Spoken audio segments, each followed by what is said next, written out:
Call this special finance committee meeting to order. The date is October 25th. The time is 1:04. With us today, we have Alderman Warman, Alderwoman Bade, Alderman Bugg, and myself, Alderman Franco. First item is public comment. Madam Clerk, do we have anybody from the public wishing to speak? No, we do not. Thank you. Then we'll get right into agenda items. The agenda item today is 24-0784, review of the proposed 2025 city budget, developmental services, and information technology. Information technology had asked to go first. They won the arm wrestling match, so we'll let Mr. Pigas start us off. So good afternoon, Finance Committee. Mike Pigas, Chief Information Officer. Jeff Anderson, Deputy CIO. And before we get started, I'd like to give each one of you this book. It's actually written by Bob Bennett, and it's called Changing the World One City at a Time, right? It's focused on urban innovation and smart cities. I have an extra one here for you. Got one, thank you. You got one? Okay. Yeah, Mike, if you want to throw one in Alderman Donovan's box, I can. There we go.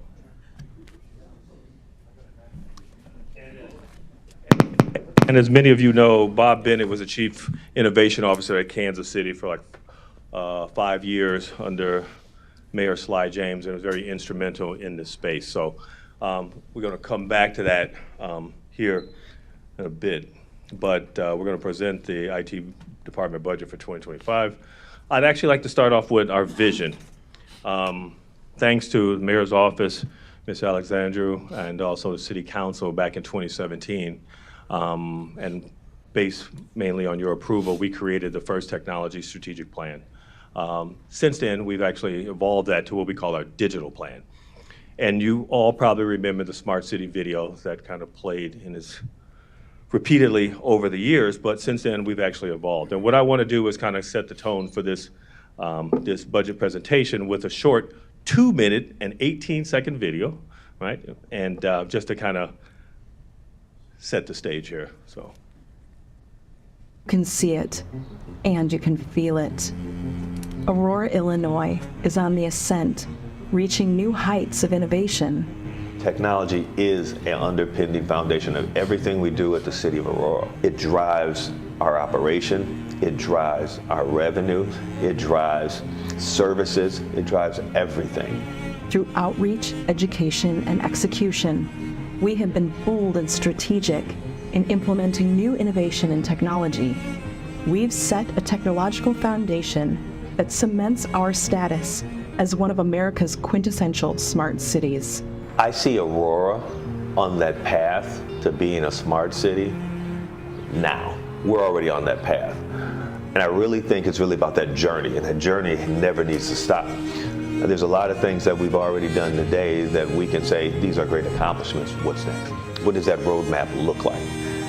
Everything that the urban administration is doing to kind of propel Aurora forward has already put us on the map. We're already known regionally as a hub of innovation. We're already known from a statewide perspective, and we're actually even known on a national perspective. But it's real important for everyone who's going to be on that train to understand the fact that the journey doesn't stop. As the positive impact of these advances unfold, we will continue to thrive, connect, and optimize our city government, focused on public safety, economic development, and education for the benefit of our citizens and the artists who are a core part of Aurora's cultural fabric. One of the other main initiatives that I'm focused on is creating this innovation ecosystem and being a part of that. That's going to help drive everything we do, from public safety to citizen services to job development to workforce development. Our guiding principle and the initiatives that champion the strength of open data serve as our beacon, illuminating our path as we advance at the speed of light. With new innovations and technologies always emerging, we will continue to explore how to leverage them for the advancement and prosperity of our esteemed city, Aurora. All right, that's the feel-good video to get you in the mood, right? So with that, again, so our vision, it's only actually evolved somewhat, you know, back from 2017. And that's basically be that strategic IT business partner for the City of Aurora, our businesses, our departments, and our visitors, and also for the region. I think the part that's changed is also from a statewide perspective. Our core values are there. We're one IT, similar to one Aurora. We focus on the customers, and we want to be agile, and also we want to be smart about our sourcing, and a lot of that's thanks to our finance department. Those are those fundamental principles, and also focusing on project management excellence, and also cybersecurity as a fundamental underpinning foundation of everything we do. And it's not an afterthought, it is a before thought, and it's embedded into our requirements. With that, we continue to evolve the IT department here at the City of Aurora. I remember when I arrived, as everyone knows, it was decentralized. We centralized it back in 2018, 2019. I believe then it was about 18, 19 different head count. Now we're about 45. But again, we've also expanded the scope of responsibilities and services that we also provide today. That's being shown with the data and analytics department, also with our GIS has grown. We also have the cybersecurity and technology risk, right? It's not just about the technologies, it's about the governance, risk, and compliance. And we've consolidated IT operations, but we also have our PMO, which is our project management platform, and also we have our service desk, obviously, which is the window pane into the IT. So, and with that is upper level, but I want to also just go, if you can see it as a bit of an eye chart, but that gets down into a little bit of more of the detail with regards to the organization. As everyone knows, the IT operations group is pretty much the largest organization division within IT. It consists of network infrastructure, as also networking, applications, infrastructure, telecom, radios. They also support our public safety in terms of our CAD and RMS systems, which is critical. Also with our service desk, providing that desk-side support. And did I miss anyone in there? Network engineering team. But also they work very closely with our cybersecurity team. And that group is basically managed by one of our strategic partners. It's actually managed by Leela Carmore, who's our Director of Technology Cyber Risk, and also Mark Taghab, who's our Chief Information Security Officer, but they manage the Data Defenders team, and also our Security Operations Centers that's basically monitoring the City of Aurora network, physical infrastructure, critical infrastructure, 24/7, 365 days a week. And with that, I'd like to real quickly kind of highlight the leadership team and some of our IT champions, so I'd ask them to please stand up, the leadership team, or everyone who's actually in here from the IT department, and actually just be recognized. All right. Mark, are you standing up, or you're kind of short? So there you go, okay. All right, so these are the people that actually drive the strategic direction and help keep the city moving forward. So kudos to everybody, and thank you for your continued support. And of course, our amazing, amazing administrative staff, Mrs. Brenda, Lupe, and also Kelly Baker. Couldn't do it without them to keep everything running, and actually keep me on track, because that's a task in itself. So thank you, thank you, thank you. All right. Going to recent accomplishments. Now, there's a lot. And we've actually achieved many noteworthy accolades here within the City of Aurora, and a lot of that's thanks to the different departments that support IT as well, and also City Council for actually reviewing, actually approving those initiatives before we get started off, right? Some of the major ones that I just want to highlight, and this is by no means a fully inclusive list, but right now we're working on our L3 Harris Public Safety upgrade. We're working with L3 Harris to put in our P25 public safety communication system, which is going to enhance our first responders' ability to provide reliable and quicker service during emergencies here for the City of Aurora: fire, police, and also emergency management, and also transportation as well. Right.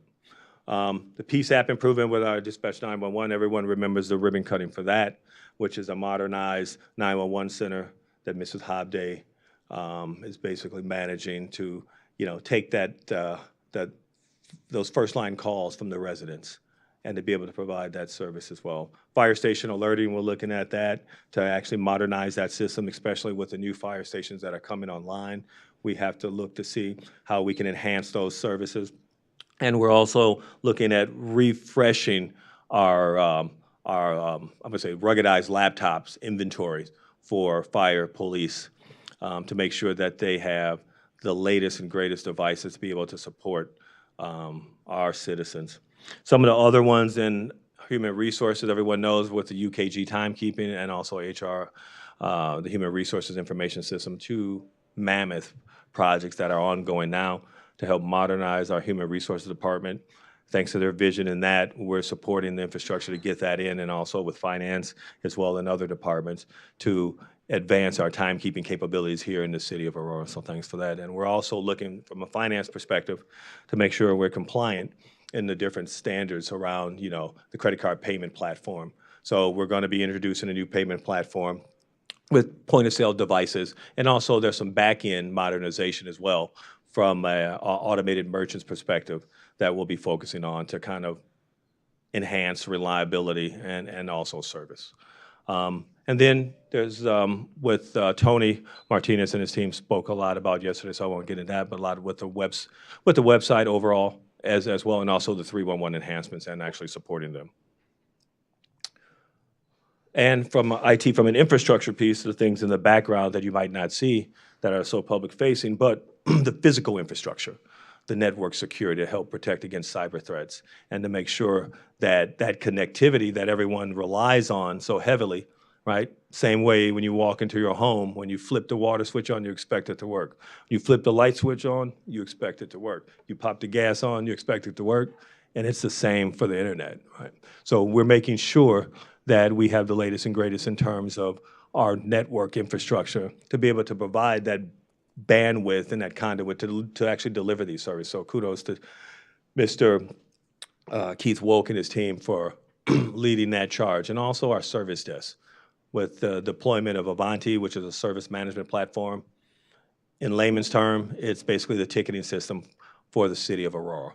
So that's being modernized. We're looking at how the adoption can be actually accelerated in that space to make it easier for internal stakeholders to be able to submit tickets, get feedback, and have an enhanced level of service.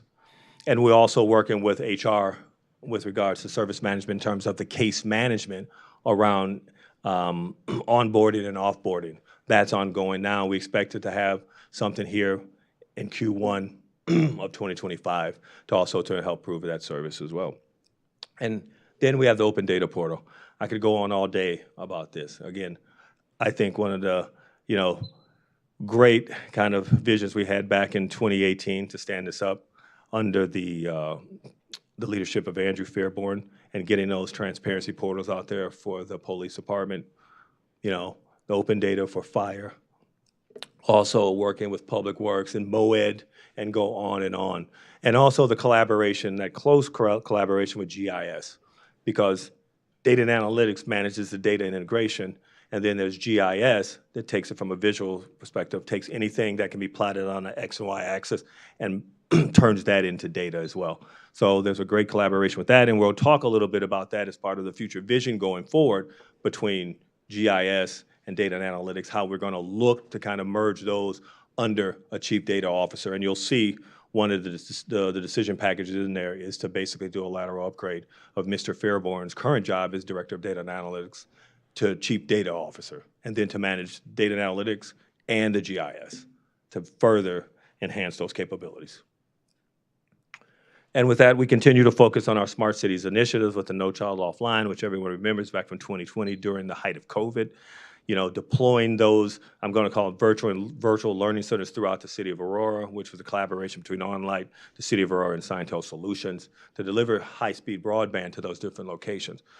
Many of you are probably more familiar with the location with Taking Back the Community over there on Grand Boulevard, right? We've modernized that area, and it's been very successful for doing community-related events, and also providing, a platform for kids in the communities to come in and use the internet free, right? And again, there's 10 other locations throughout the city that still are providing the same service. And of course, the Aurora STEM Academy, as obviously everyone knows, is one of my favorite, right? Because with this particular one, we're providing, we're filling a gap. We're basically providing STEM education for K through 6 to the disenfranchised communities. With those families who have an average to medium income or lower, we're basically providing, I think, fundamental learning skills for them to be productive individuals and productive citizens when they go through high school and then come out into the working world. So that's been running strong for the last, I'd say, 4, going on 5 years now. We've actually served over 8,000 disenfranchised kids here in the community. So, and there's a very keen focus on girls in STEM as well, because I think 45% of that population is focused on the females, those young girls, and getting them familiar and getting them comfortable in that technology space. Rivers Edge Park, it's another crown jewel. We continue to modernize that. You can see the eye chart there. We have everything there from Wi-Fi, to the, to, I like to say, instead of surveillance, I like to say situational awareness to make sure we keep our community safe. We're looking at different applications to make that experience better, working also with Paramount and Rivers Edge and ACA on that. And we're also looking at the different analytics around that, and also working with the, to extend the fiber optic on the west side to the promenade and to get that prepared as well. So a lot of things going on there at the park still, and it continues to actually grow. And with that, I'm not going to go through every one of these projects, but I do just want to call out the book of work here. So the PMO team under Shalima, we got a lot of things going on, right? And there's a lot of projects out there, a lot of active projects. Matter of fact, my boss, Mr. Alex Alexandria, just threw another project at us the other day, and we're going to be looking at that. So this is not updated. I forgot to add one project. Thanks, Alex, for that one. So, but there's a lot of projects on here that we've actually completed, from the KIC, which is our real-time crime center. We talked about the P25 public safety system. We're also focused on deploying those cameras throughout the cities based on the distressed community outputs, and focusing on the corridor improvements for the rebuild of those communities. And that's focused on basically, again, increasing public safety. We're also working, again, with public safety. We have the Selectron on there, which we just deployed some capabilities also for development services partners, so they can use the IVR, which is cloud-based, and also for permitting purposes around the tech systems. We talked about the UKG. Also, we're working on DocuSign and also with Avanti. But one of the other major ones that I want to call out is e-citation as well. I think that's another major one that we're working with our public safety folks to make sure that our officers can go digital in terms of writing those tickets. And more importantly, on the back end, that we can collect the revenue so we keep Mr. Minnick happy in terms of those revenues, right? So just want to call a couple of those out in terms of active projects. And it goes on into the second one as well. We set up a platform for our legal department. This is like a document management system for legal. And many of you probably seen those different kind of legal platforms. If you engage a lawyer, they have everything online, cloud-based. You can submit your documents. What's the name of that platform? Well, I forgot. There's a which one? Legal Files, but there's another one that's commonly used on the commercial market. What's it called? What is it? No, it's Case something. I can't remember. But again, it's a very common platform that helps create productivity and also optimization for legal. So if I'm an individual and I engage a lawyer for some services, I have everything under one container, all my documents, payments, everything that's related to that particular matter. And again, there's the grant management platform, which is actually being actually implemented now, which will help us to basically provide more comprehensive grant management capabilities so we can take in more money. We like more money, right? So to accept them grants. And that's a collaboration between community services and also finance as well, and IT supporting that. And we go on. And the one that I'll call out is the animal control. We're going to be looking at getting the cameras in there and also controlled access to make sure that the animals are safe and also the personnel. And we're going to be looking at implementing our volunteer platform. So what is it called? The snow shovel, the senior shovel platform, so we can also activate that. That's another priority. that we're going to be working on as well. So a lot of stuff going on, thanks to the PMO department here with regards to that. And then there's some closed projects, like timekeeping for the fire department. That's a major project we closed out and it's implemented, and we getting ready to decommission the old ESO platform. And now we have in the firehouse, which they're actually using today. The fifth floor, Mr. Martinez and his team, we already know with the PEG channel and everything, a lot of work went in there, collaboration to set up the back-end infrastructure with that, and also working with Comcast. HR for the UKG for the timekeeping for dimensions, that's on the, I mentioned that before, but also working with the revenues and collections. We also deployed the Golf Now software at Phillips Park with Mr. Schmidt to help him to kind of, modernize his activities around the commerce and, smart payment and real-time inventory tracking, so forth and so on. And of course, we had the ShotSpotter migration and the B2G now for the minority business, women enterprise, working with Ms. Jolene Cutler to get that implemented to support that program. And with that, I'm going to pass it over to Mr. Anderson to go through the marketplace.city piece. Thanks, Mr. Peggies. Chairman Franco, thanks. Jeff Anderson, Deputy CIO. Just a quick discussion about what Marketplace brings to us. They're the sort of pre-sale, pre-purchasing partner for us. Help us validate and procure the great technology. I'll give you there's right up here. I'm not going to read all these bullets, but I'll give you an example of where they're very helpful. Is when we're going out to get something that's either very large or something very specific. I'll take an example of fire station alerting. When we wanted a new fire station alerting package, there's dozens of companies out there that do it. What are all the capabilities? What are the things that would fit for an organization our size?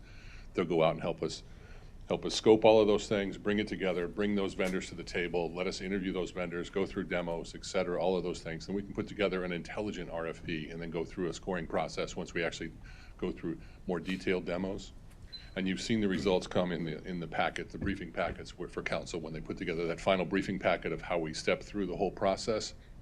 It's been very helpful for us, and it's a process that's up for renewal here again in December.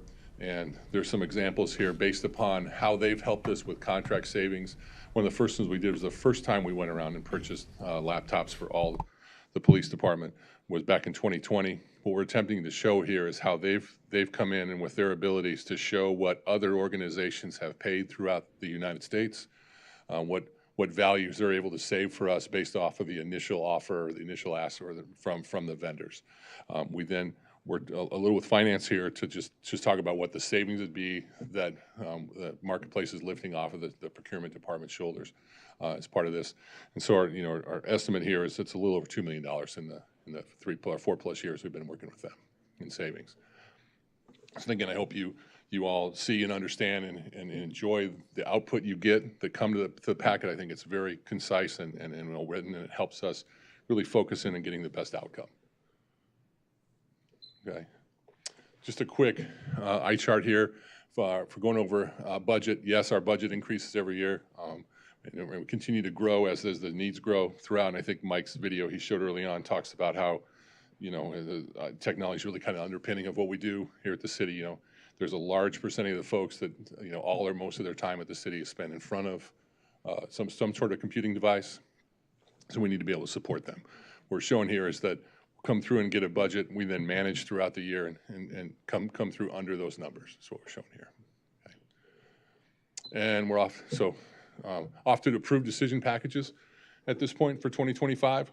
Step through these in detail. If you have questions, stop me and I can answer those.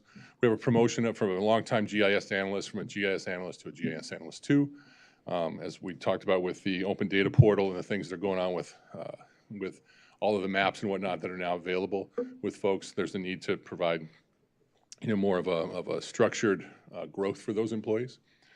The digital twin, that will help us not only produce a digital 3D mapping of what's going on in the city that'll help us from an economic development standpoint, from design and those kinds of things, but also help us from city building standpoint, from There's some discussion we've had around insurance and risk and those kinds of things around all of the things we have that are within the city's scope. And a good city, if you wanted to go out and look at it, Coral Gables has theirs online, and it actually is, you know, you can go through it almost like it's an online video game where you can go through and see what the city looks like, so you can predict if you're going to put this 5-story building, what's it going to do to the folks around there? What's that end up doing, for an example?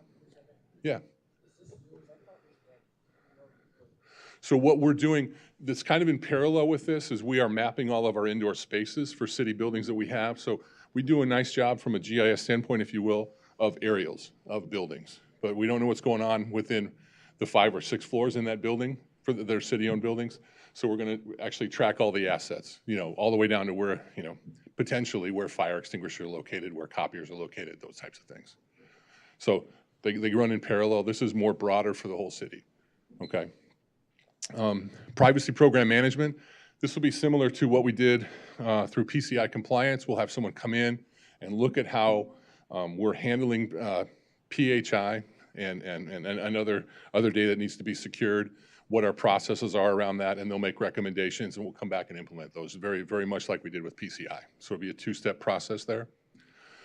The next one is just promoting a project manager from project manager 2 to project manager 3. And the next one is upgrading project manager 2 to a program manager. And the program manager is going to help manage all of the various programs, that large book of work that Mike showed on the previous page, looking at that from a larger program standpoint of how do all of these interact, how do all of these projects interact, how do we make sure they dovetail together and provide the best outcome together, as opposed to them being sort of monolithic implementations. Mike also spoke about the next item, which is Chief Data Officer. That's just a lateral upgrade there for Andrew, actually, in this case. Sure. Yep. Yes. There is a cost involved with that. I apologize if we don't have that in there. We'll work with Stacy and get that finalized before we come around. Yeah. Apologize for that. Support desk engineer is a new position. As you know, we'd like to say that the support desk is really the face of IT. They're the first ones that are going to take the call. We need to be able to not only take those calls, but do those in an intelligent fashion and make sure we're getting, again, the best outcome for all of our employees once they call and ask for support from IT. The next one is promoting the current service desk coordinator to a manager position. The team's growing large enough here, and Eric in place here has done a great job. We're going to promote him to the service desk manager. And the next one is starting our longer-term process around Teams-enabled conference rooms. So many of you have seen the advantage of Zoom, et cetera, throughout COVID. What this will allow us to do is to have more rooms throughout the city. We have about 4 of them now, or 5, that will allow us to be able to attend meetings virtually, not have to drive across town, potentially attend meetings that are happening at the police department and not have to everybody get in a car and drive up there and drive back and lose time, et cetera. And also bring vendors in for discussion, and have more interactive meetings, and again, not have to travel or have them travel to see us. So that's the goal behind that one. Crow has continued to provide significant service to us from the larger, either citywide or more complex project implementation. So they're going to augment and help us through that large book of work we have from a project management standpoint. So they helped us through with the 2 UKG implementations. There'll be other large ones like that here coming up shortly that they're going to help us through as well. 311 is one they're helping us with as well. Sure. In the past, didn't we enable them to help us with other projects? I thought we already had them on retainer for something. Is this something in addition to, or so this is, I would say, sorry to interrupt, I would say this is actually more of a retainer. Okay. What we've done before is we have this project and we'd like to use Crow for this, and we expanded that a little bit in the last 2 years, where it's a little bit more money. Now we're saying, hey, we'd really like to spread it out a little bit more and have this run out over I think it's a 5-year process here at this point. So before we were just like project to project, and now we're a little bit more like, you're the big picture thing, and we need you on call. Exactly. Okay. We started project to project. Within, I think, the last 2 years, we've really gone a little bit larger, and it became, because we didn't allocate as much money to it. It became almost project to project because of the large things we were doing. You know, Sure. if you look at enterprise-wide timekeeping, that was a large project for them to help us with. Okay. Alderwoman Bay. Go ahead. In the packet, it shows for 3 years, so. Okay, and I'm sorry, it is 3 years, yeah. Okay. Okay. So let me just add on to what Mr. Anderson said. So you were 100% right, Alderman Franco. In the past, we did one-offs. What we did was we looked at the previous 5 years that we had, you know, all the projects we did with Crow, and we took a blended rate and said, okay, let's forecast this over the next 3 years. Instead of, you know, wasting time going back to city council for every project, we said we'll do it as a service. Hence, Crow as a service is a government guide, it's project management as a service. So they help to augment our PMO.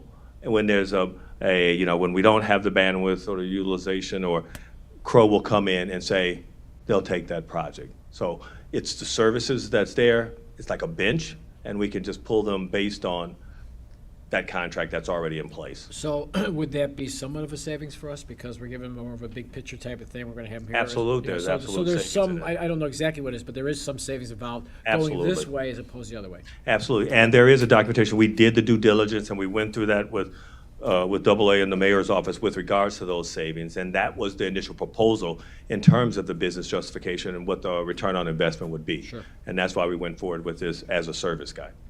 Okay. Alderman Bog?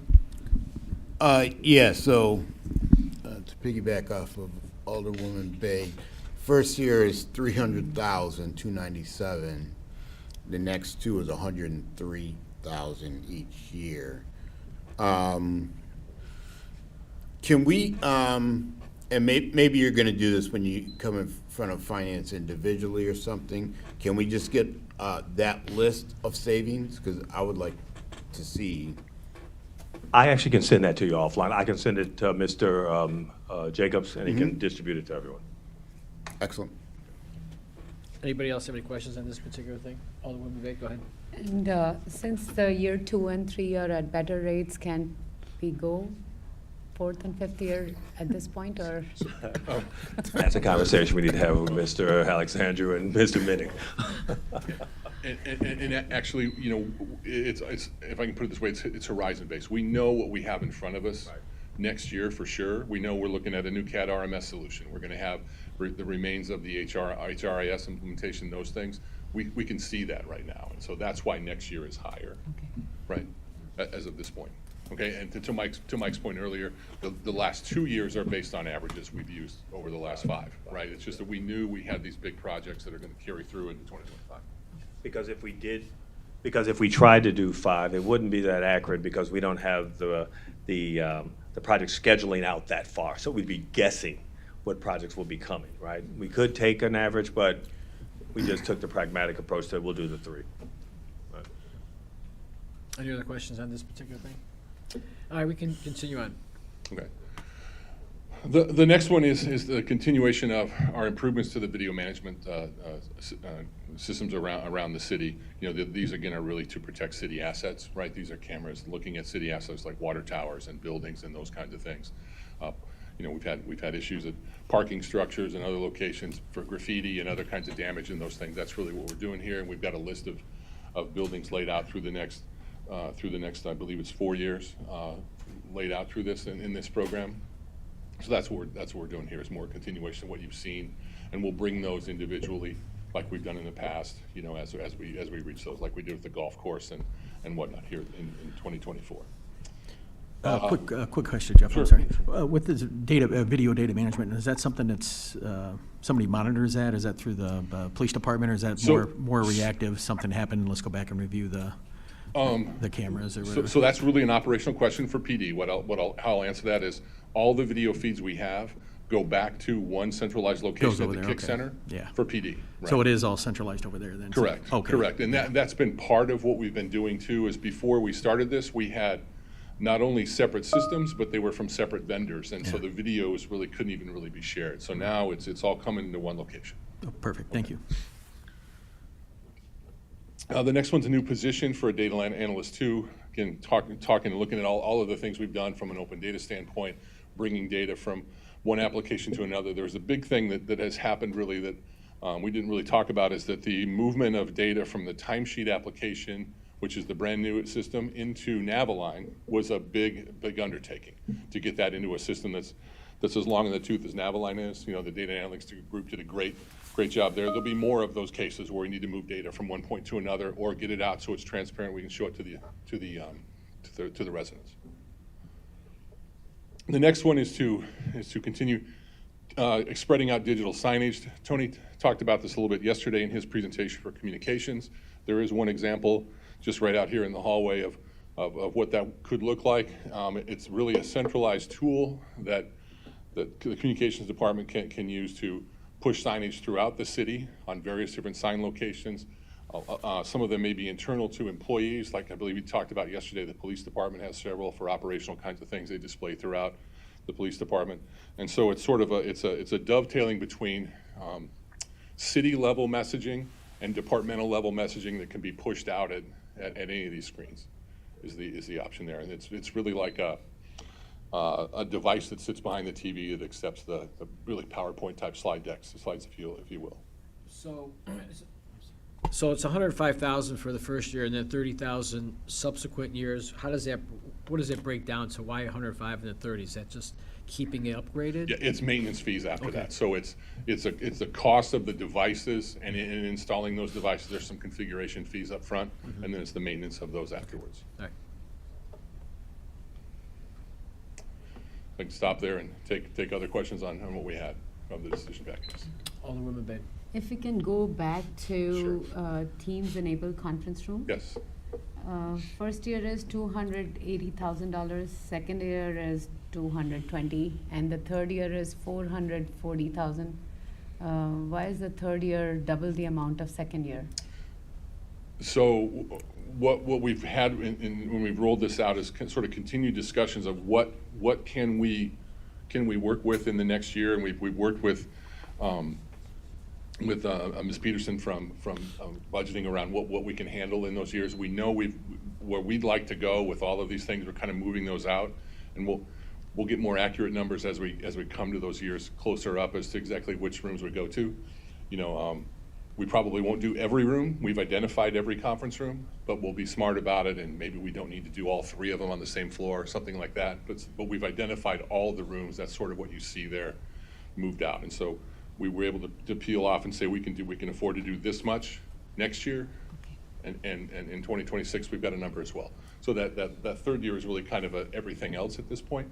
It's basically because of the volume. Correct. Oh, okay. It's number of rooms, right? Can I add one thing? So next year it is a very specific number because it's all the fire stations, right? So again, planning and prioritization, we know exactly what we have to do for that first year. Then following the second year, we have a very good understanding. I'd say we're about 80-something% sure, right, of what we have to do as well. But again, year two will be dependent on year one. So again, it's a forecasting mechanism, prioritization, scheduling in terms of those specific dollars as well. Because there's a lot of things going on, especially with the public works building and also the fire station. So we won't be as accurate with the third year as well. And year three will complete everything, whatever is left over from year one and year two. Well, it always evolves. I can say that we should have a very large percentage of all the rooms done that have been identified that need that type of capability. Does that make sense? Okay. And yesterday at the special budget meeting, one of the presenter alluded that we might have some of the committee meetings at Fire Station 8, so this will be part of that? That is in that list. I do remember that as well. So Fire Station 8, you're talking about on McCoy? Yeah. For the 311? Yeah. Yes, yeah. That will be another one. Yes, Okay. absolutely. Thank Yep. you. Any other questions right now? Okay, thank you. Thank you.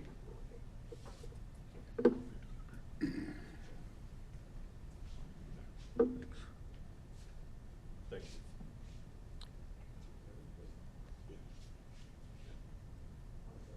Mike, are you completely done with the IT now? Yes, sir. Okay, well then I'm sorry, I didn't know if you were gonna go on. I do have a couple general questions.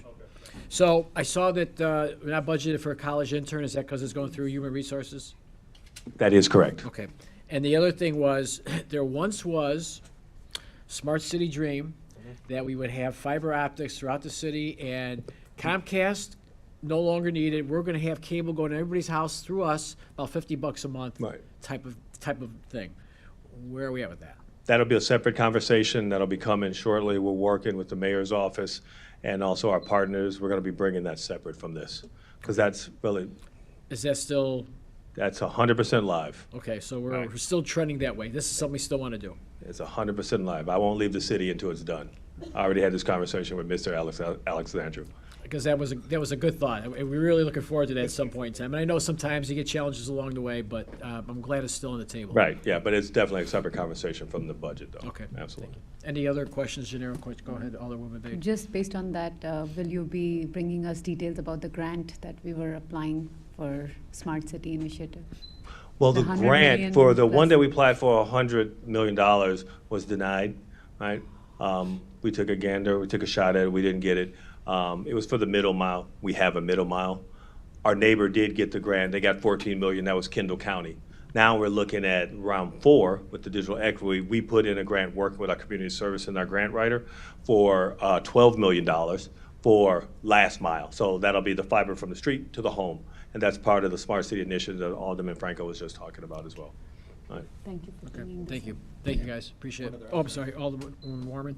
It's funny, I was at a neighborhood meeting, and that was something that actually came up, was, is there a time frame for something like this? I mean, I know it's We not have an a easy short-term task. horizon. We're working now over the next 3 months, and we'll have more details with that. So the mayor's office will be reaching out to the alderman's office to provide more information on that in the near term. Thanks. Well, we know that when Mr. Piggies wants to retire, it's gonna be before that sometime. So we got that as a metric. Thank you so much. Appreciate it. Thank you. Anybody else? All right. Now we'll move on to developmental services.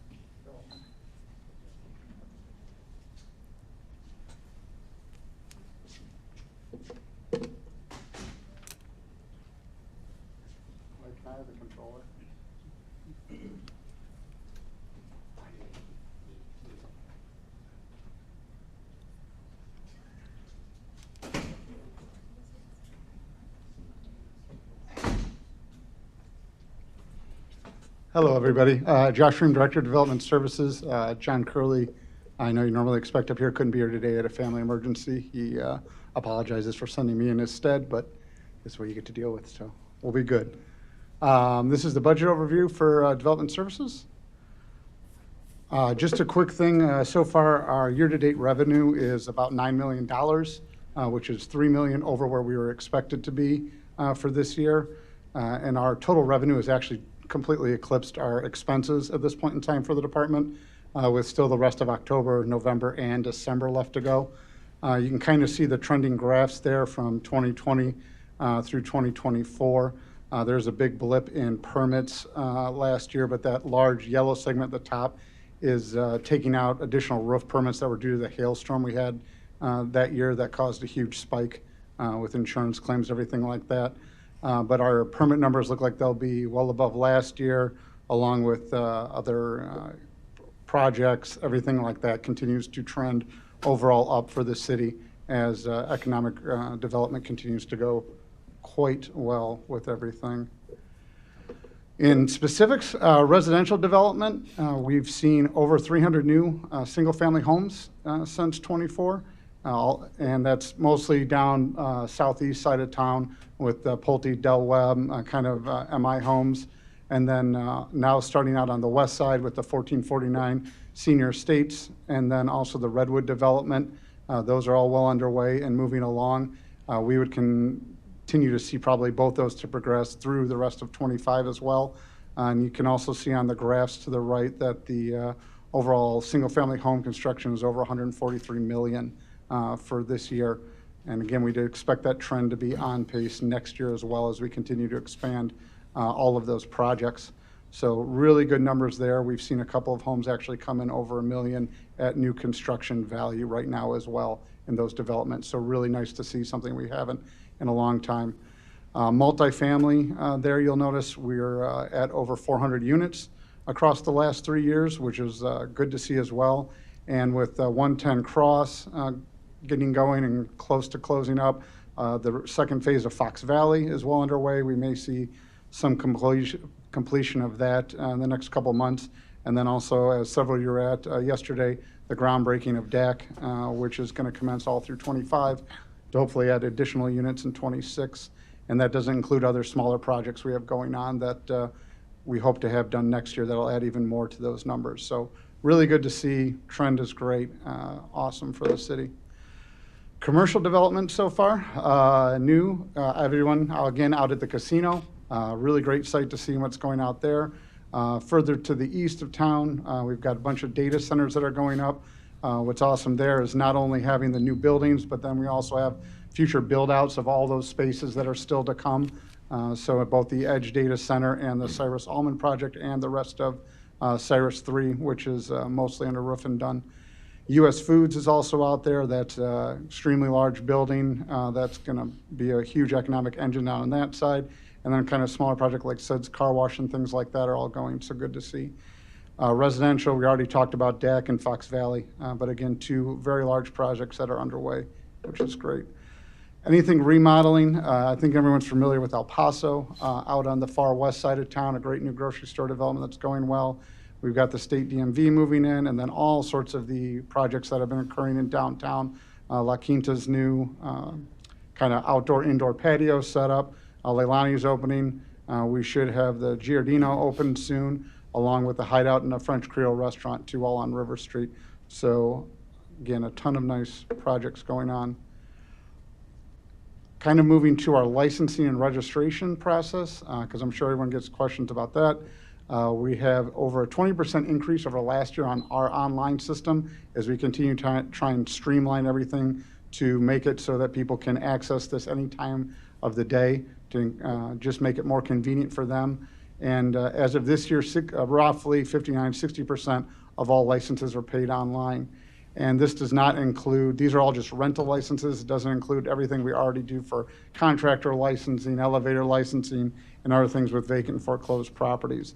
So our migration to a mostly online system is helping out and also allowing our staff more time in office to handle people with problems that require a little more attention. And then these other people that are a little more efficient and quick, maybe smaller things, can get in and out faster rather than having to wait in lines anywhere.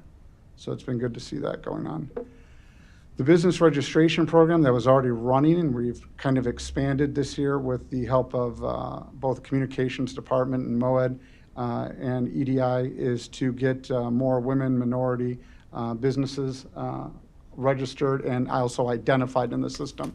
So we retooled kind of the data that we were looking to get for them, simplified some things, expanded some other questions. So it's great to see the additional count and the percentage there of 34% that are now in there.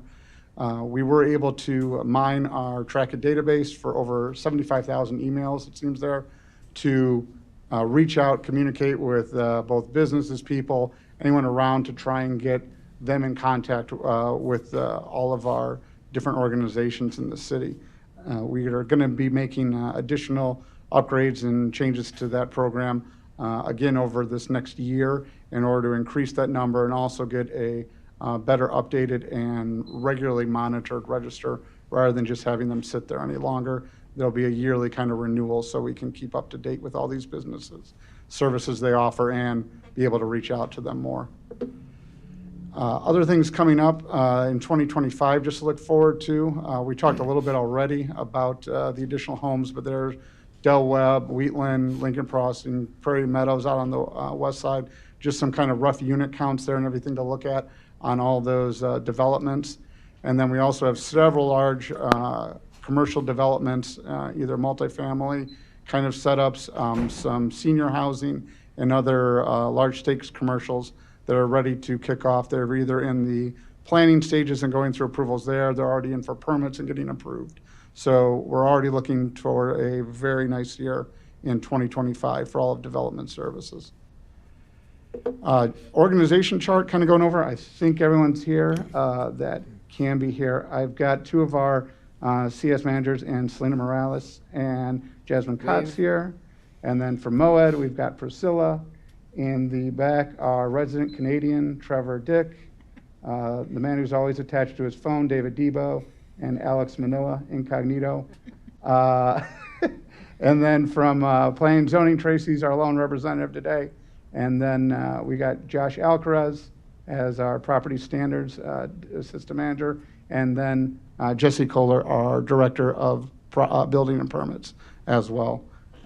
Anytime you guys need help or have someone, please reach out. One of the staff will be more than happy to help get you whatever answers you need for any of these projects or anything going on around town. So if I have a question for you, so if I have to get to the busiest man here, Mr. Devo, I can come through you and you'll get to him for me? Oh, If I yeah, can't get sure. home? Okay, I just David wanna- always picks up the phone for me. Good, I just want to make sure. He's a hard man to get a hold of, but I just want to know if there was a speed dial to get to him. Or if not, we'll get Trevor on it. Okay. Just some staff recognitions and accolades. I'm going to start with Development Services overall. Recognizing our front staff, we have 7 clerks up front right now. We'll end up getting to 8 and then 9 with the decision package here just because that counter is so busy constantly and the demands that are put on them. But we have over 11 certifications among our clerks. That's over 10% of all the certifications for clerks in the state of Illinois. So we're way more than any other municipality in the state. It's really awesome to see the work that they've put in order to be the best at what they do up there. And then all sorts of different best practices that we've been recognized for this year, a lot revolving around our use of the existing building code in order to facilitate projects that kind of MOAD brings forth or a private side comes to us looking for assistance, and our ability to get them in the building as best as possible and as quickly as possible.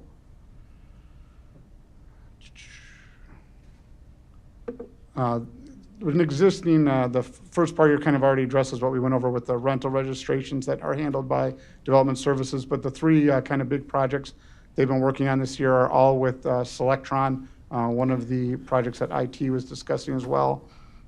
First one is a relay phone system, and what we're looking to do is better direct our calls at peak times when we get into July, August, September, and we're doing the rental licensing. We have over 425 calls a day coming into the DS, and that is just to our main line. So that does not include anyone reaching out like directly to Jesse or directly to David. That is just to our main line to get routed. And when we have only at times 6 people answering those calls, it becomes a lot. So this new transfer system has helped us get people to who they need to talk to more efficiently and not having to wait around, which has been helpful. The other 2 items that are in work there, the IVR and Select Text, are going to be additional ways for people to interact with Development Services through direct phone requests. So they're going to be able to pay over the phone by talking to it. They're going to be able to schedule inspections by talking into the phone and following IVR.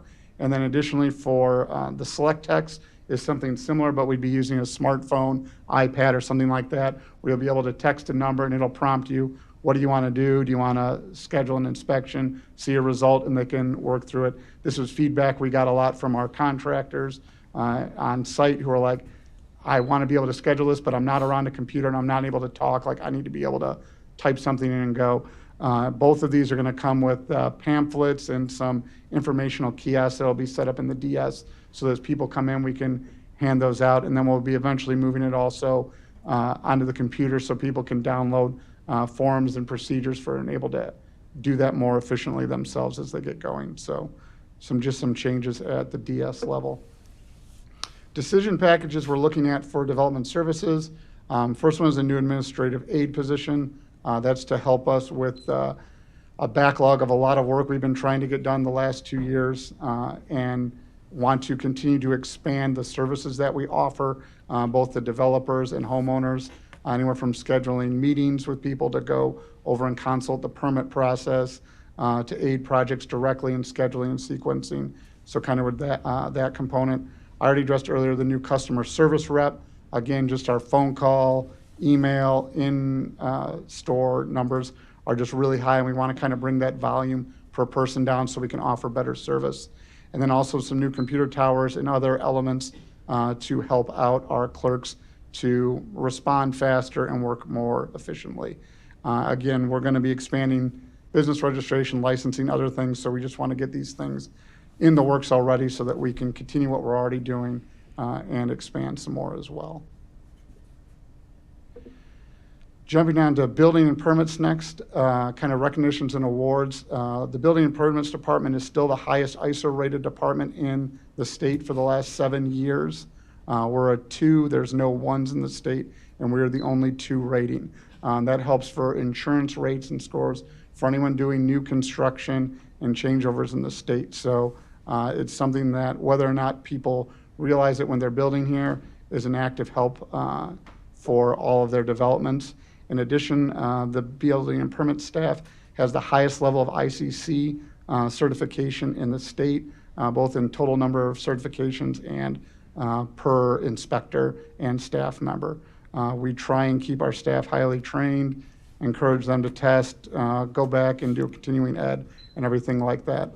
So it just helps get us all on the same page and remain knowledgeable about everything that's going on. Decision packages for B&P are limited this year, just kind of looking for 2 areas. And all of this is to help push us more towards electronic plan review. Our goal is here to be a little more environmentally friendly. If anyone's been down to our office, you know all the paper we have in there, and as projects get larger and larger, we're getting in sets of 500 to 1,000 sheets.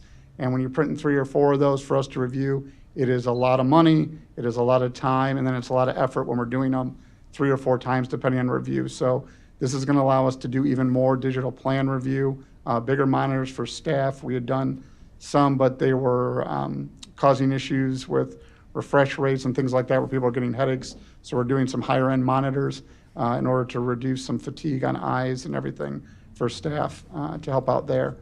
The second item that's on there, that iPlan table that you see on the right-hand side, that's about a 30 by 42-inch screen that can go vertical to flat.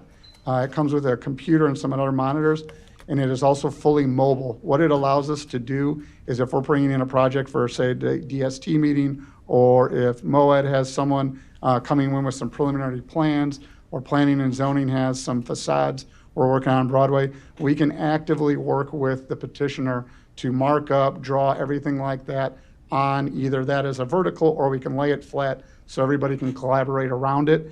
Immediately once we're done, it can save it, email them off a PDF copy of the markup so that it'll help, again, rather than simply having notes written or I remember talking about this, everything can be on a document that everyone has access to. So we can hopefully cut down on some of the time, provide better clarity and better return results. So we're doing things not as repetitiously.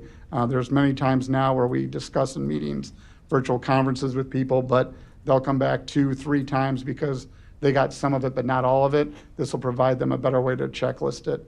We also like the mobility feature, being able to move it around. So as you guys know, we're on several floors in the building. We'll be able to move this thing from conference room or area to area to work both with people coming in and internal staff members. So it's going to be a helpful way to allow us to get through additional workload. Moving along to property standards, kind of accolades. Again, we have the most ICC certified property maintenance inspectors in the state as we continue to stress employees being the best in the state, knowing their jobs and what's going on. And then also Ruthie Harris, who couldn't be here, our Director of Property Standards, is one of only 2 Master Code impression professionals in the state of Illinois. It took a lot of work for her to get there, and it's a great recognition. So again, just trying to make sure our staff is the most capable at handling everything that comes across our desk on a daily basis. The big ask for property standards as far as the decision package is this help with the blighted property demolition.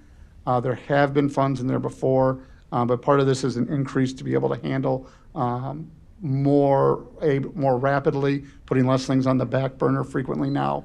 We get like halfway through the year, we don't have enough funds left, so it becomes another item on a list to maybe address this next year.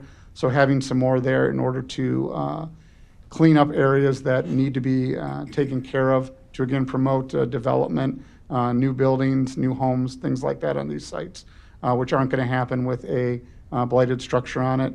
And it also helps to complement this IDA grant for blighted properties. So we have a matching amounts in there. Can I stop you right there with the property standards? So big complaint we get, and goes to property standards, they're well aware of this, is that there'll be people parking illegally, trucks and stuff like that in the driveways on the street. But typically, after they come home, at work at the end of the day, or on the weekends. So I just want to know about staffing to cover that, to say, okay, we get a inspector out on 8 o'clock on a Tuesday night or 1 o'clock on a Saturday afternoon. Where are we at with that, to be able to do that? Hey, Ruthie. Perfect timing. Good afternoon, everyone. Josh Alcrest, Property Standards. At this moment, any after-hour complaints are typically handled by Ruthie or myself. We don't have any inspectors that worked past 5 o'clock or on the weekends, but that's something certainly we can look into. Well, so it's on the management to go out there on a Tuesday night at 7 o'clock at night to check on something? That seems like quite the burden.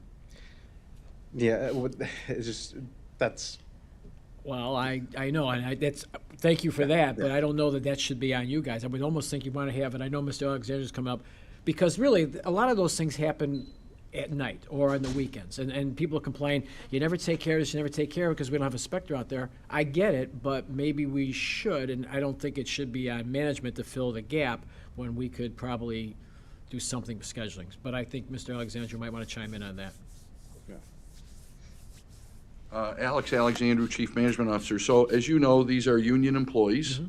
They're governed by their collective bargaining agreement, and currently, we do not have any additional shift beyond the traditional, Ruthie, what are we, 8 to 5. There have been times, if consistently things are bad, where we will authorize overtime, but remember, we also are unable to force overtime. Sure.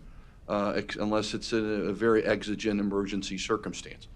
So a lot of times management has the flexibility. Now we have to be very careful here. We are not saying that management is actually issuing tickets, because would be union work. But a lot of times I will be out and about during the week on weekends, and I'll see things and I will shoot management a note, and then they will follow up either the next day.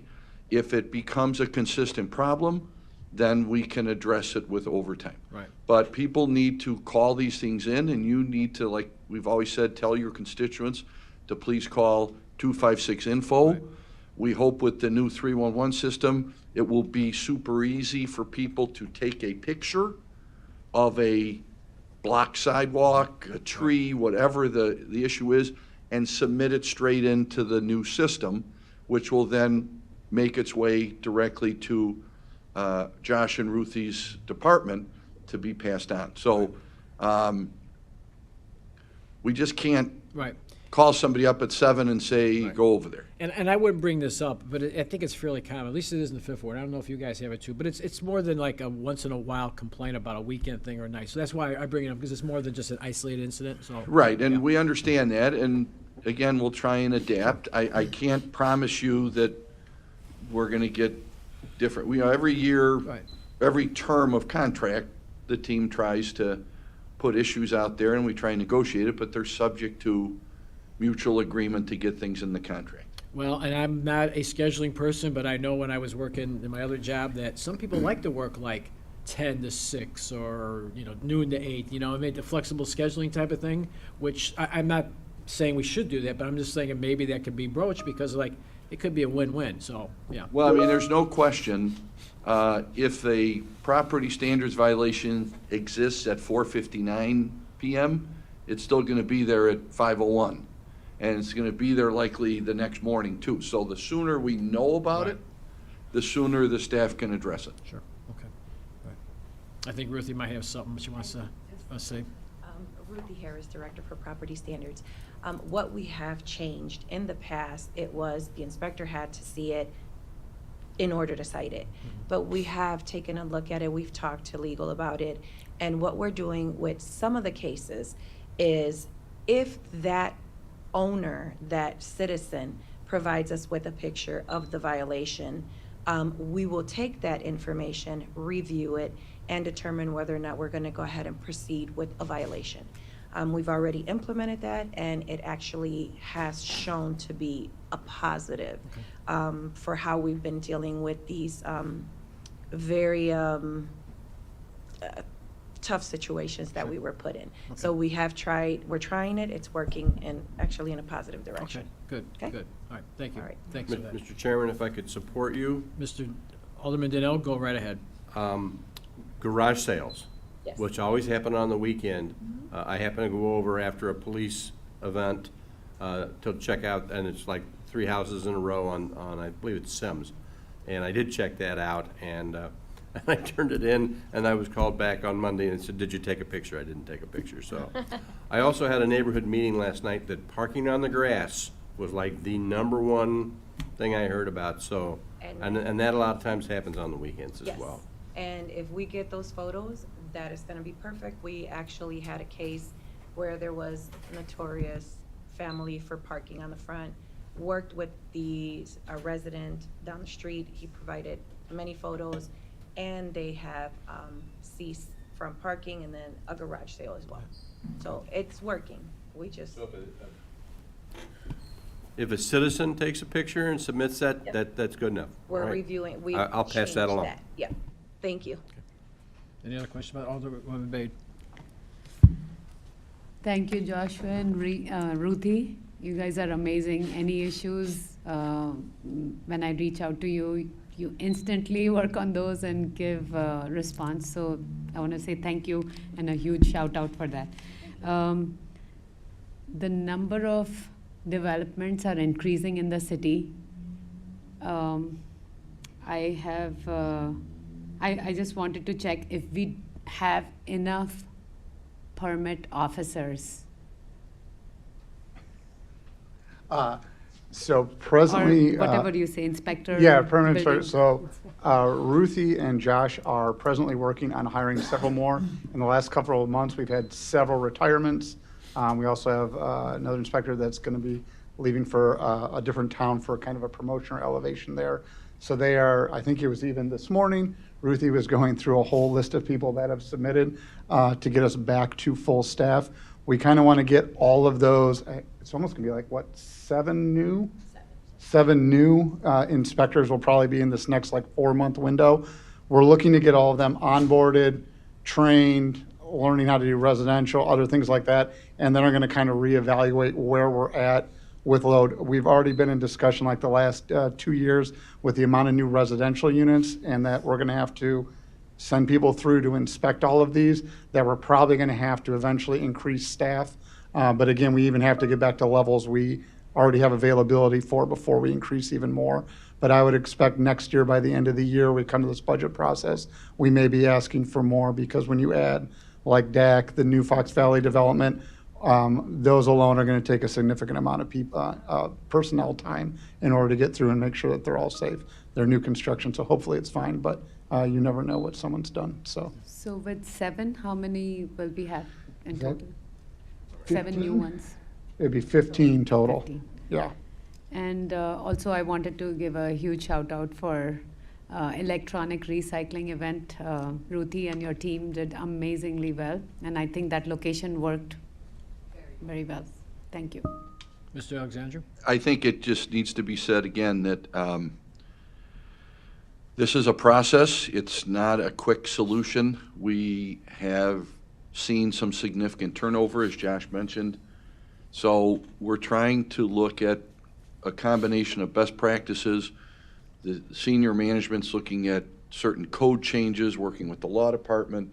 What are we going to adopt? How are we going to adapt to the changing codes and policies? But we're also looking internally at standard operating procedures, workflow. Mr. Curley is a master of flow charts and workflow and all of that, but he can't do it in a vacuum. And we've got fairly new senior management as well. So we're looking to do a process early in the year where we pull in and do some significant visioning.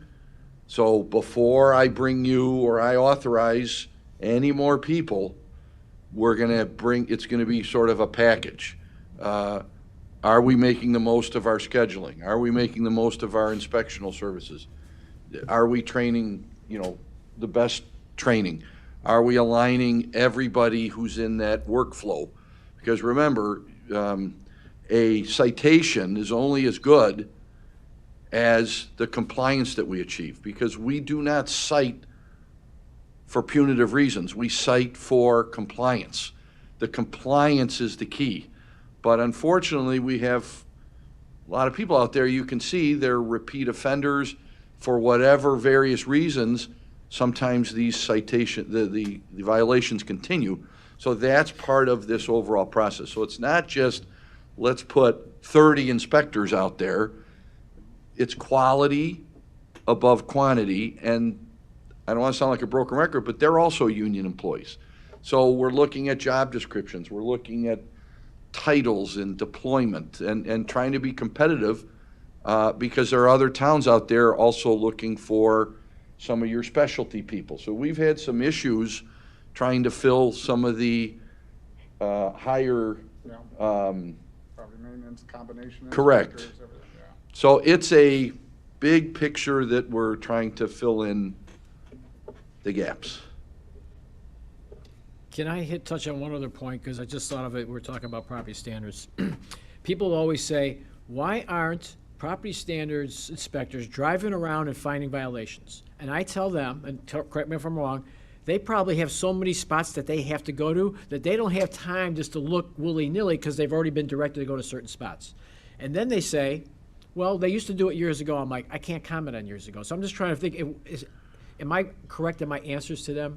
So I want to meet these people someday. Oh, Can you direct them to me? A big haul. Because if I had $1 for every time an alderman told me people, but in all seriousness, Yep. And I'm going to let them give specifics, but we have always had an expectation that anybody in any inspectional service is expected not just to wait for the phone to ring or a complaint to come in.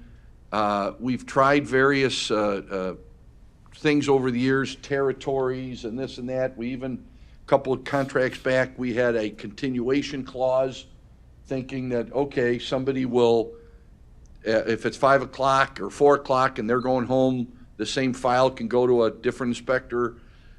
The bottom line is, there is an expectation that when they're out and about, that they're not driving around like this, right? That they're looking and seeing. But you're right, there's a combination, and you guys fill in the latest numbers. It's a combination of self-generated reports and publicly reported through a CELA or 311 or phone calls. So is that about, now do you have a breakdown roughly of and we track data, We do. right? We do. For each inspector. And I do know Come that on. for this year, well, for 2025, when I reported what we have thus far for proactive versus reactive, the numbers did go down on the reactive side. And it had primarily to do with the fact that we're just now coming back into trying to get these licenses done. It was easier back in the day, and I can speak to back in the day because I worked it. So back in the day, we didn't have 10,000 registered rental properties, and we do now. So the actual code enforcement program has morphed into more of a rental registration inspection program. That is our primary focus. So we try to fill in to be proactive in between inspections. So the inspectors are doing what they're expected to do, but that is our main challenge, is the amount of rental properties that we actually have right now. Okay. So. All right. No? Anything else on property standards? Okay, thank you, appreciate all that information. Way to show up at the right time, Ruthie. All right, kind of going on here. We'll get into MOED, kind of staff recognitions and accolades. Trevor Dick, again, has got an award for 23 King County Planner of the Year. We also recently received a sustainability award for our EV readiness. I believe, Alex left, I believe that was a bronze level we got from the Metropolitan Mayor's Caucus. And that's everything, that program looks at everything from like incentives, like interest and everything like that from a development standpoint, all the way through the permitting and inspection kind of process. So that award encompasses everything through DS that would be involved in getting EV ready. We also won some additional downtown awards for best practices in there. And then the International Urban and Regional Cooperation Program, this is headed by Alex Manila and dealt with some foreign best practices back and forth, kind of showing them some of what we do and also learning from them at the same point in time. Major accomplishments, we've gone through some of these, but we'll cover some others. We got Finish Line grant programs, looking at the River's Edge redevelopment zone. They did a downtown tour for a bunch of brokers to show them buildings and stuff that were available. Also working everything out at the mall and also to get the senior development going there. Even more, RDAs for all the new buildings at the old Hobbs and also 110 Cross with Foreign. Presently working on the Galena Hotel and getting that back on tax rolls and occupied. Worked through purchasing some downtown properties so that we can, as a city, kind of control the development and make sure we get users in there who are going to share our same vision for the city. And then working on, again, construction of the casino and other downtown projects. Over this next year, a couple of big things are looking on. The Toyota site out on Orchard, working with a developer to really set up a first-class mixed-use development around that corridor. Really big asset right there off of 88 that needs to be done well. Still working on additional storefronts throughout downtown, kind of following up with the residential increase and the other restaurant increase to support businesses there. More redevelopment agreements for different plots of land, especially the 50 acres owned by the city, north side of town by Bilter. Also, again, we talked about the Orchard corridor. We have the large Meyer site on the western side of the road. That's now finally generating a lot more interest. And then we're also continuing to do other things at Fox Valley Mall to kind of phase out and develop in there. Decision packages for MOED. The business assistance program we'll cover in a second. It needs a little more in depth, so it's got its own slide. Office renovation there. Due to the expanding amount of employees at MOED, they had a change of overall location. But in that, some of the rooms there aren't really the best set up and conducive to their work environment. So we're going to try and increase some walls by adding in some doors, some headers over some openings to take some open offices to a little bit more closed setup so that it's easier for staff to work.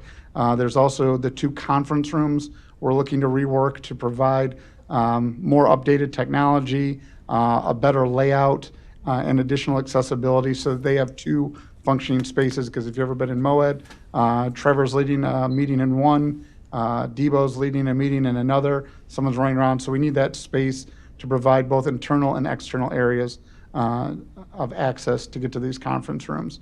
And then also a facade program that, again, is going to kind of get its own slide a little ways down here. The first one of these decision packages, the business assistance program, this is $500,000 from, and this is coming out of, it's a proposed fund that MOED would have access to.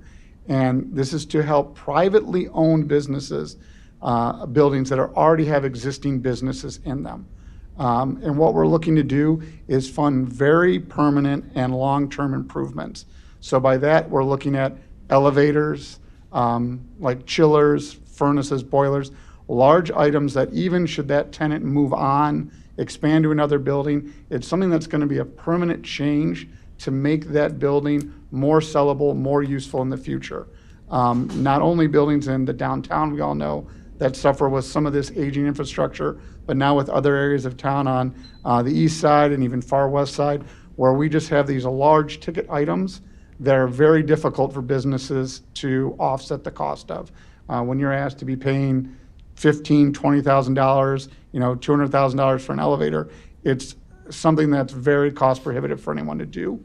So we want to find ways to help these businesses out, to allow them to stay there, and also to get that building back into shape where it becomes even more marketable of future. And it helps that business even stay there because they're incurring less, debt or everything like that on there. So that program would be used to help those businesses kind of work through all of that. Josh, I got a couple of questions. It says $500,000, but in the decision package we have, it says $1 million. Yep. Yeah, Chris Minnick, Chief Financial Officer and City Treasurer. Thank you, Alderman Franco. You are correct. It was initially proposed at $1 million, and through the meeting process and the budget balancing process, we did have to reduce it. And unfortunately, the decision package was not amended to reflect that. $500,000 is the correct amount that we are allocating for 2025. Okay, and then my other question is this a grant or a loan to these businesses for whatever they're trying to do? Free money or payback money? We're using this as a. Or in the new world, forgivable loan? And whatever new concept we have coming up after that, because there's always new terms. Well, the idea would be to do, David Debo, the idea, it would be, so I'll give you a very specific. We're looking at a deal on the second floor of Society 57. Okay. So if you've ever been to that second floor, I think it's one of the most gorgeous spaces in the city, inaccessible. But we wouldn't just do a deal like this unless we had a tenant.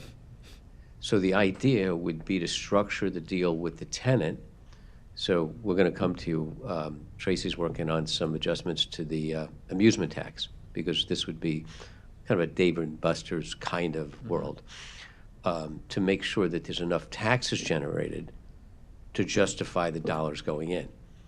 So you could call that a forgivable loan or something like that. So for instance, if that was a $300,000 amount, or, we would hope to be generating at least $30,000 new $1,000, not the money that we're getting already from 57, but incremental dollars to justify that. So in a way, you wouldn't just say, golly gee, conservatory needs an elevator, which it does, but unless they have a functioning tenant on the second floor, you're just hard to justify taxpayer dollars for that.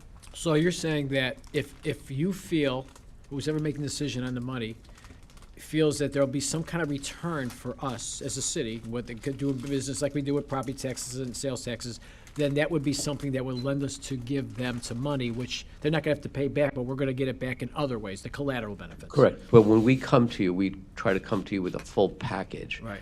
Of this is what we're asking for in the context of the tenant, the return, and so on, so you see it that way. We get landlords every day of the week saying, we'd love to buy a building, could you help us out? And we're like, why? Why would we, what is value to the city? But if there's a tenant that's generating jobs and employment and taxes, then maybe it makes sense. Then you first got to start doing the work.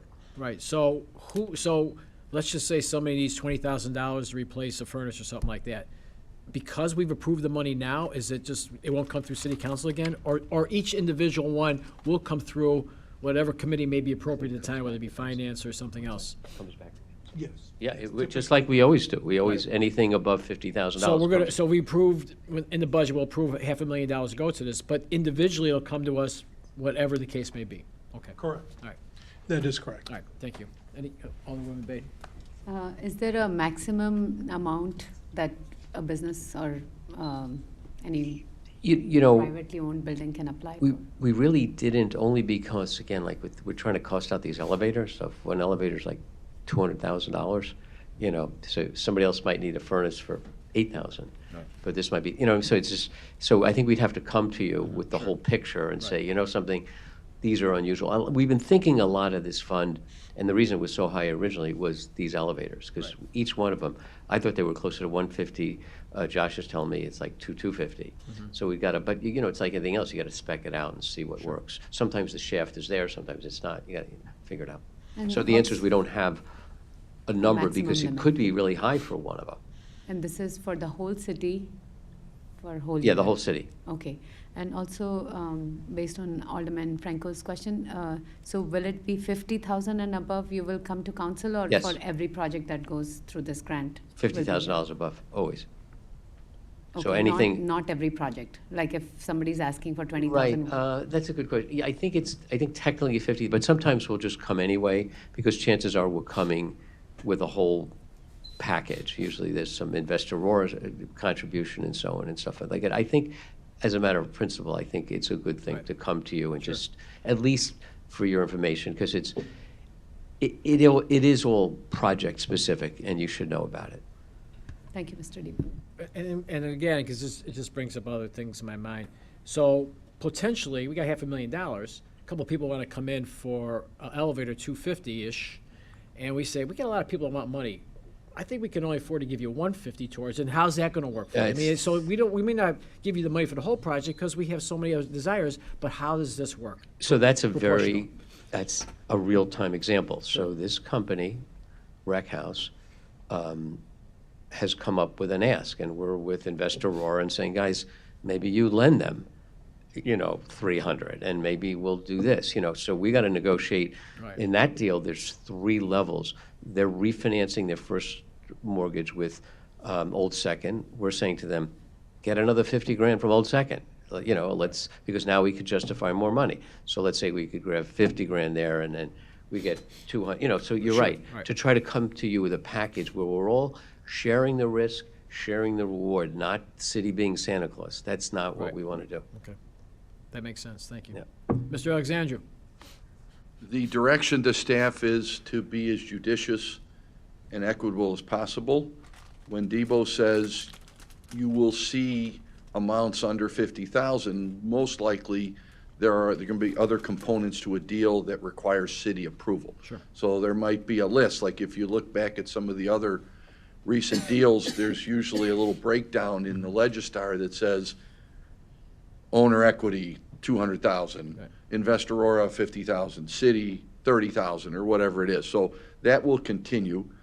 We originally thought $1 million, we were hopeful, but when push came to shove and we looked at the totality of the 25 budget request, this was one of the areas that we cut back on to help balance the budget. Sure. But we're looking at this as an instance where better to pre-program it if we can, at least this amount, and in the future, hopefully, as our revenues grow, we can also grow this. But I can assure you, on January 2nd, we're not going to approve a $500,000 elevator shaft. We're going to use this judiciously, and we will be reporting out on things like this and the next one.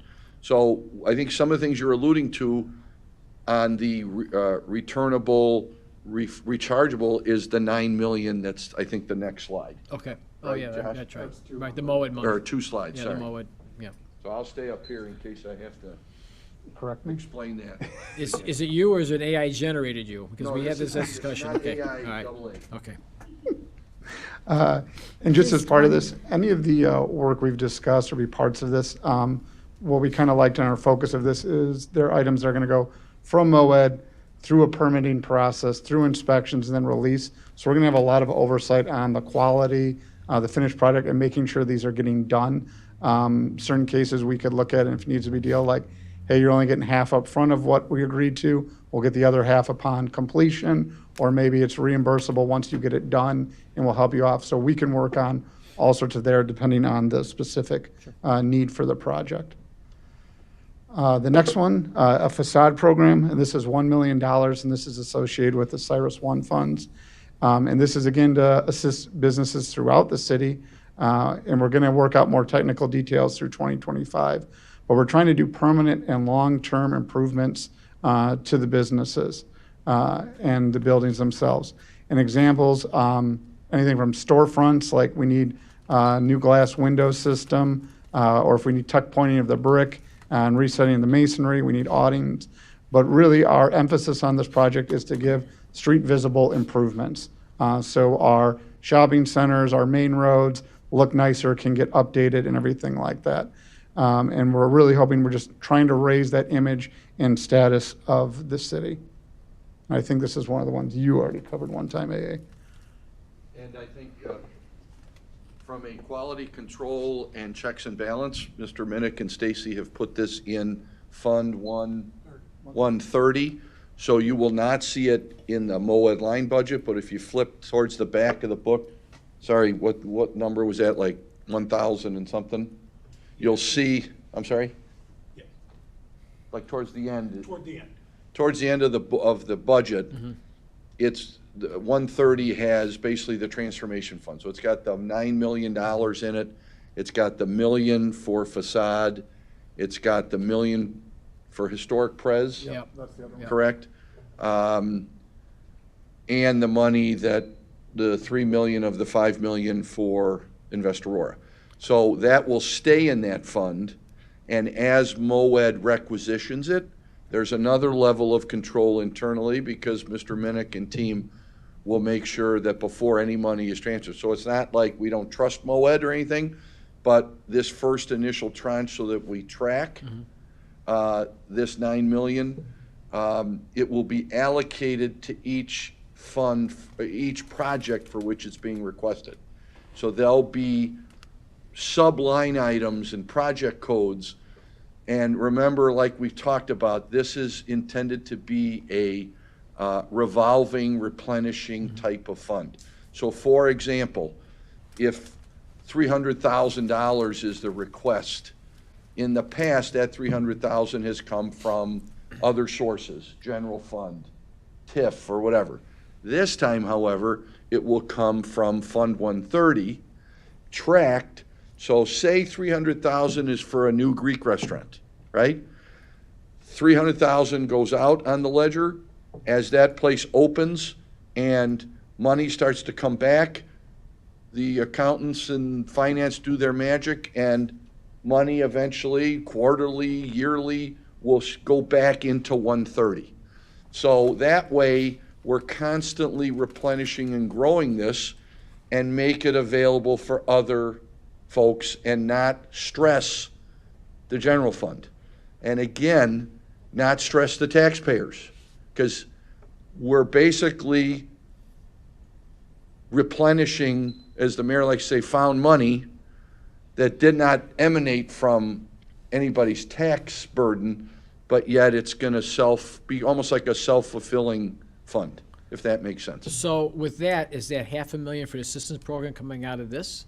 It's just, that's separate? No, the $500,000 is separate. It's separate from this, okay. Separate But from this. But this will do similar things, I guess, going forward, but not to this particular assistance But program. this is not going to be a grant, an out-and-out grant with Right, no this- repayment. right, This this- is going to it's come gonna with, have an investment type of with component.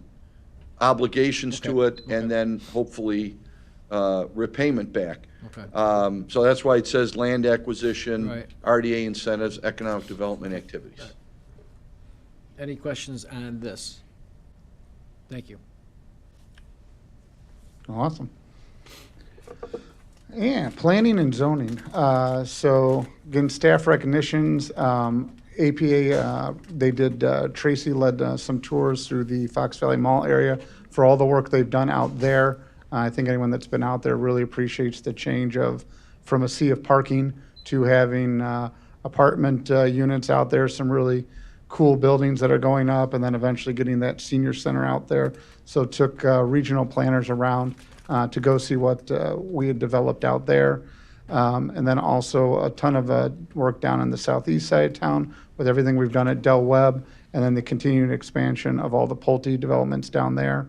And then one of our planners, Steve Broadwell, did achieve his AICP certification this last year.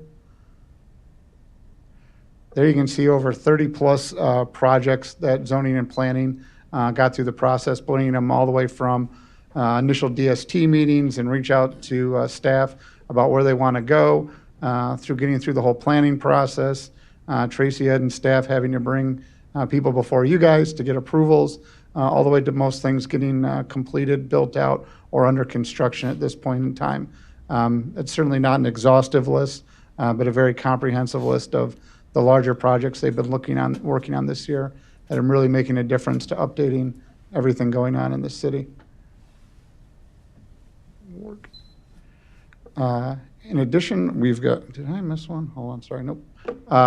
Preservation, got a lot of new historic cracks credit projects from the projects over at Lincoln and Todd, items on Broadway, the Hobbs, 110 Crosses finishing up and looking towards Franz, and then as is pictured there in a rendering of the hopeful new finished product there, the Galena Hotel. Other things with Foxwalk guidelines being updated. Jill worked through the residential grants for preservation and continue to do outreach on other areas around the city as we can develop new areas. The major ask and decision package for zoning and planning is a new associate planner. As you can see there, again, workload just continues to trend upwards. Zoning and planning has to review all the permits. They also have all those development agreements, getting everything recorded for new deeds, everything like that. And then they're also being brought into the business registration program to verify business license uses based on their zoning. So just, again, that increased workload as we continue to see an upward trend in development. We really need an associate planner to kind of come in and help out to lessen some of that workload on everybody else that's in the office. The historic preservation decision packages. The first one is the grant, Historic Preservation Grant Fund Program. This is what AA was bringing up earlier. This is the other $1 million from the Cyrus One Fund. We're going to go ahead and this is to us a recommitment to the program and trying to invest in it even more. The graphs on the right kind of demonstrate that for each dollar we've kind of thrown into historic preservation, either the residential homeowner or the public have averaged another 1.5 over that in investment in. So we're really getting a nice return on what we're putting in there. So we want to, again, continue to throw more and more availability for these resources to be out there. One of the expansions of the program, we had kind of over the last years limited mostly to owner-occupied spaces or building owners. We're going to try and expand out to some rental properties and things like that, just to increase the base of improvement that we can start touching on. So if you live in a historic area and you have a rental property or things like that, we're going to start including them in the program again, just to kind of get those buildings up to snuff of what we've seen other ones and give those owners an opportunity. There'll be the same oversight, reviews, and everything like that on those if there's been with anything else. Most of them all coming in for permits evaluated by Jill and going through all that. And then the other thing is the WPA murals using a historic preservation tax credit program there.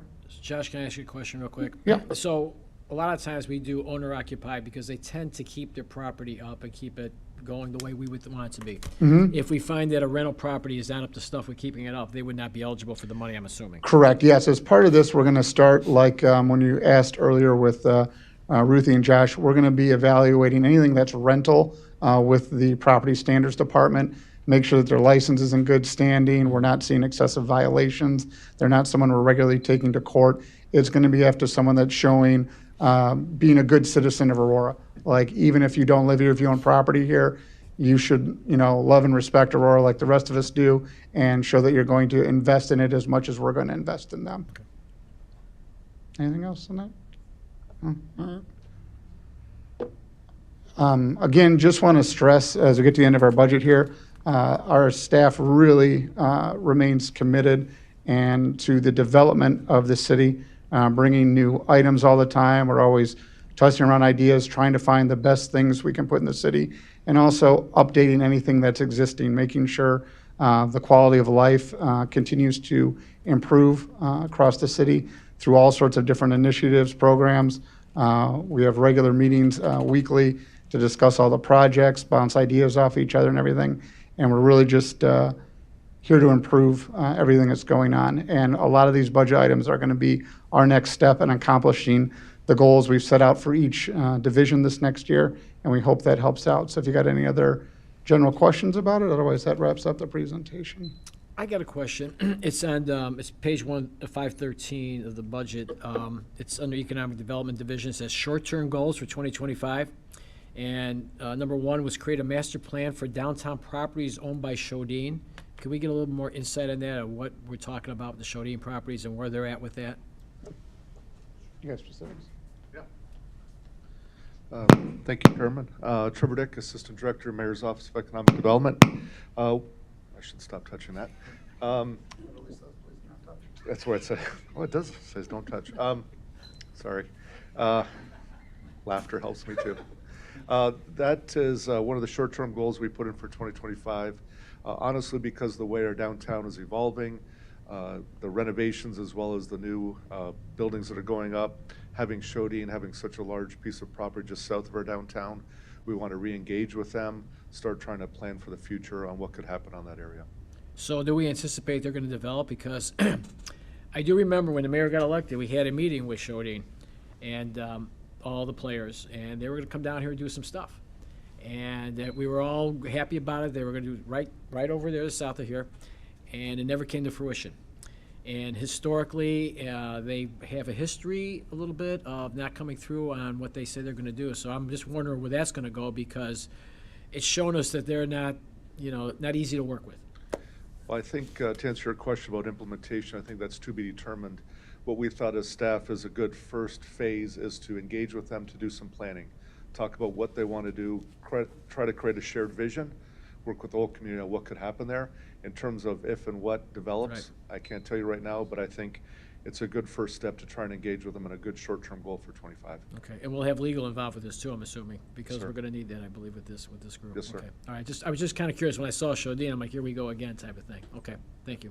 Thank you. Anybody else have any questions for this EST or Josh? Alderman? Oh, I'm sorry, Alderman Donnell, go ahead. Thank you, Mr. Chairman, allow me to speak. I just want to say that I really appreciate the effort Property Standards and Development Services spent over at the old YMCA. That was a tremendous concern to the residents of my ward. And I know that we had a lot of things we didn't really want going on over there, so a lot of extra effort in securing the building initially, and then the demolition of the building. The site looks beautiful now, but again, I was over at the old Copley Hospital last night, and we did fear that this could become a new Copley Hospital. So thank you so much for all the efforts you made to get that site cleaned up and protect it in the meantime. And if I could go further on that, it's hard, I think it's hard for me sometimes to say, we got all this stuff going on here, but what does that mean? How is that compared to other cities? Because sometimes you don't know, because you're just engaged with the city of Aurora. But I've had so many people from outside Aurora come up and says, you guys got to go in downtown and all over the city, and that really falls under the umbrella of DST, of the Developmental Services Division. So thank you guys so much, because we're hearing it from the outsiders who have comparables in their cities, kind of saying, I wish we had it going like this. So there's our proof of how good you guys are doing. So thank you so much for that, because that's been verified for others. Appreciate all the hard work you guys do. Thank you. Appreciate it. Thank you. All right. With that said, is there anything else to come before the Finance Committee? Motion to adjourn. Hearing none, we have a motion adjourned by Alderwoman Bay, second by Alderman Bug. All in favor, say aye. Aye. Opposed? That passes 4-0. And a reminder that we'll be meeting again on Tuesday for a special finance meeting at 1 o'clock. Thanks, everybody. And we are adjourned at 2:40.